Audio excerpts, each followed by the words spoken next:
Hi everyone, and welcome back to the Nancy Boys channel. Today I'm going to be reviewing A Knock at the Cabin, which is the latest film from M Night Shayamalan, based on the book by Paul Tremblay. I'm going to go straight into this review. This is a really good film. This is really solid, and I think it's funny with any kind of M Night film, every time there's a new film out by M Night Shayamalan, there's always the kind of the articles of, will this be one of the good ones or will this be one of the bad ones? I sort of feel like that's justified. I think he's a very, very patchy filmmaker, in the respect that he makes really good stuff and then he makes some really shoddy, I don't know, films that just don't really work. Whereas, you might get some filmmakers who just make generally kind of middle of the road stuff. He tends to be at the, either end of that extreme. I like that in a way. It's sort of interesting. You do kind of go into every one of his films a little bit doubtful about what you're going to get. And I wasn't expecting a lot from this, and actually I got a lot from it that I really wasn't expecting.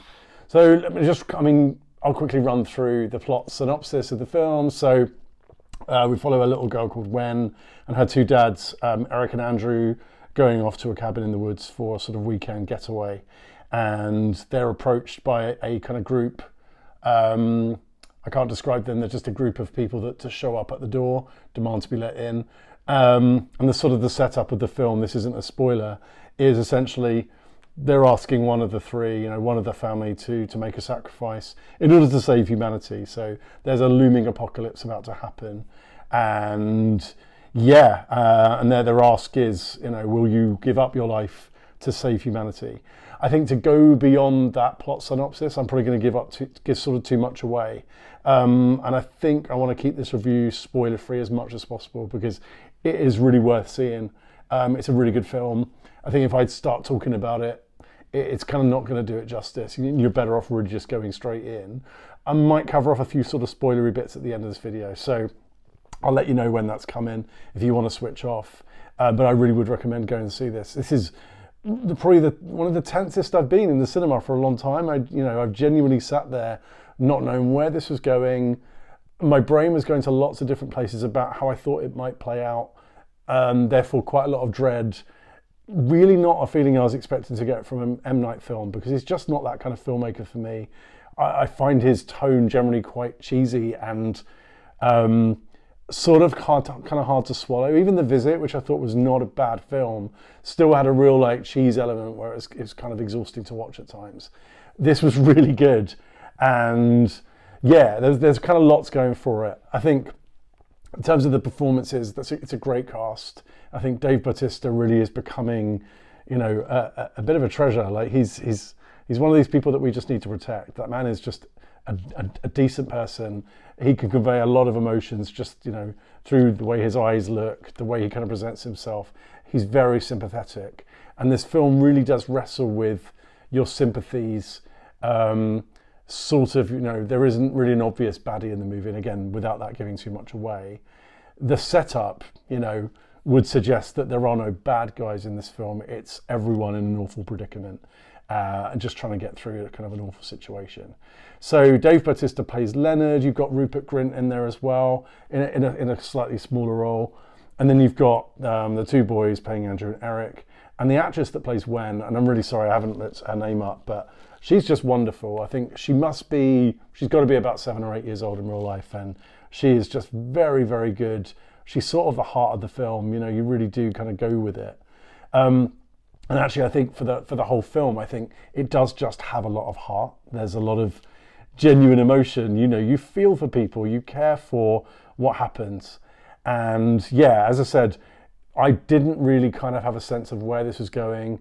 Not in a kind of the way that Barbarian did. If you've seen Barbarian, that sort of does a thing of just shifting you in lots of different directions. With this, I just didn't know where my loyalties lied. I didn't know what was going to come next. There's the conceit of the film and it plays with you all the way through about whether that is real and, whether what you're going to see is kind of what the characters are describing. And I think what I love about horror films is they can kind of come out with a concept like that. I think the frustrating thing is with any kinds of high concept horror is, will they be able to land that plane? Because so many horror films start off with a really great concept. And normally getting to that ending involves a little bit of suspension of disbelief. It doesn't always necessarily stick the landing that you wanted to see. I would say actually in this, it does it really well. It's not perfect, but it definitely brings you to, I would say, a conclusion that seems satisfying. It's not a cheat. It doesn't feel like you've been sort of screwed over like a lot of films would do. And maybe at this point, I've told you enough to say, hey, look, it's a good film. If before I go into sort of spoiler territory, I would say end it here if you want to go and see it. But it's a really good, solid film. It's probably an 8 for me, an 8 out of 10. And we'll kind of cover that at the end. But yeah, as I said, I think in my last review of No Exit, which is I reviewed that last week, that was a film that had a really good conceit and then just did nothing with it, and it sort of threw it away. This film, that conceit that it starts with, it lasts all the way to the end. I would say right up until the last 5 minutes, you're still not quite sure. And I just think that's such an achievement to do with a concept like this, to kind of keep that tension, to not make you feel like I get where this is going to go now, and this is how it's going to play out. I do think, for a couple of little nitpicks, and again, these might go into slight spoiler territory. I think the ending's a little exposition heavy. I think you do kind of get to the point of things are really explained, and characters have certain realizations, and it's fine. I mean, it doesn't affect it. I think it's still a good film. I think the ending is still great, but there was an element of like, yeah, okay. And it does that sort of thing a lot of horror films do, where something awful happens, and then the characters sort of, I don't know, they just don't seem to be as inconsolable as maybe you'd kind of expect them to be. I think that's a slight nitpick. I think there are elements of news footage throughout. Again, this is really nitpicking, and this is just me and how I like things to kind of present themselves in film and what takes me out of a film. But there are these news segments where the newscaster will say, oh, we're going to cut now to this is what's happening in X. And this is really hard to talk in without spoilers. If you see the film, you'll know what I mean. Those archive footage, they're just not news. They're just not things that would have been filmed by a person on the street. They are clearly filmic, and they've been inserted for our benefit as viewers of the movie. They're not things that would appear in the general news media. It just wouldn't play out like that. Again, I'm just fussy. These things like this just kind of niggle at me a little bit.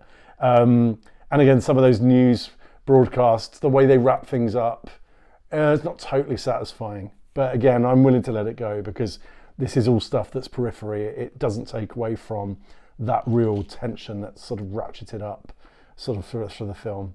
And just lastly, there are probably some unanswered questions from me about the whys and the wheres and how the film and the characters ended up where they are. I don't mind that. I sort of don't mind the fact that it wasn't signposted. Just know that you're not going to get everything answered for you. One thing I did want to mention, and I think this is great, and again, I sort of spoke about this channel not necessarily focusing on every sort of queer horror aspect. It's inescapable that this film features a gay couple and a gay married couple. There are people out there who drive me nuts that will have a problem with that regardless, because apparently you can only cast gay people in a film if it's woke, or if it's trying to say something. My view is gay people exist, so if they're in a film, they're in a film.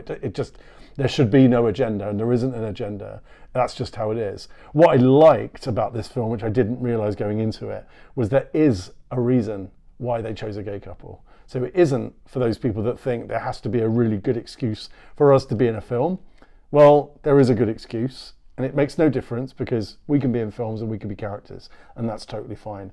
But there's a really good and solid reason, which again, sort of throws you off course a little bit in the film and makes it, I think, a bit more tense about the setup and why we're there. So yeah, that is my review of A Knock at the Cabin. I keep wanting to say A Cabin in the Woods, and I think I've got through the whole review without saying it. So please go see it. It's out in cinemas as of Friday, so it's out as of the 3rd of February. And yeah, as I said from the beginning, this is a solid 8. So thank you again. This is video number 3. Thank you for sticking with me into the 3rd video. I'll be doing way more of these now I've got into the swing of things. So please like and subscribe, and I will catch you at the next one.